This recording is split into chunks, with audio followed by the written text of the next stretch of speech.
So I'm here with Granny Jean. We're looking at King Solomon, and Solomon follows David. In some ways, King Solomon is the glory days of the Old Testament. The kingdom is seen in its magnificence. The temple is built. Solomon was known for his wisdom. At the start of his reign, God asks him, "Do you want anything?" or "What would you want?" And he asks for wisdom. Sorry, I'm just going to tell Kerry to be quiet. Kerry, be quiet. Lie down. Lie down. It's very distracting around here this morning. So Solomon asks for wisdom. He gets wisdom. We see his wisdom in, for example, the book of Proverbs. He builds the temple, but there is one thing that's slightly worrying about him, and that is that he spends more time building his palace than the temple. So maybe his heart isn't quite right.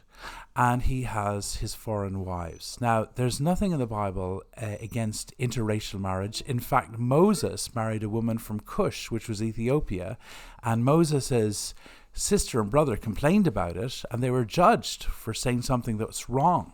People marrying from different backgrounds is a wonderful thing in many ways, but not people marrying Christians marrying people who don't love the Lord.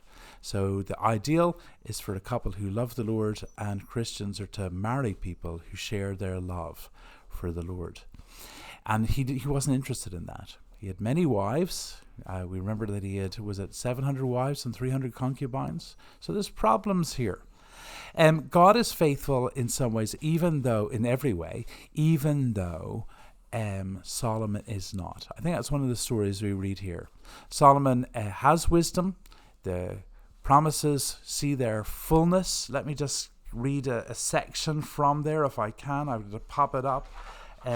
You read in chapter 4.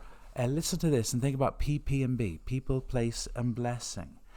Solomon ruled over all the kings of the river, of the land of the Philistines to the border of Egypt. So he's got a huge amount of the promised land. The people are told to be as numerous as the sand of the seashore. Remember the promises to Abram, so God is fulfilling his promise, and they're enjoying blessing during his lifetime.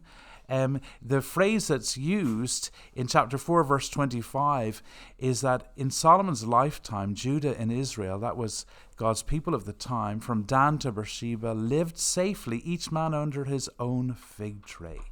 And so you see, and Granny Jean is changing direction. Well done, Mum. So in one hand, Solomon is a picture of God's faithfulness. God has been working on his promises, the promise to David of the temple, the promise of the people and the place and the blessing, and yet there's a problem. His heart is not really given over to God. How does this point to Jesus? Well, in Jesus, all the promises of God are perfectly filled. And yet, when we look at a king like Solomon, we know we need a better king. And that king, that faithful king whose heart is fully dedicated to the Lord, is, of course, the King of Kings, Jesus. God bless you this morning. Bye-bye.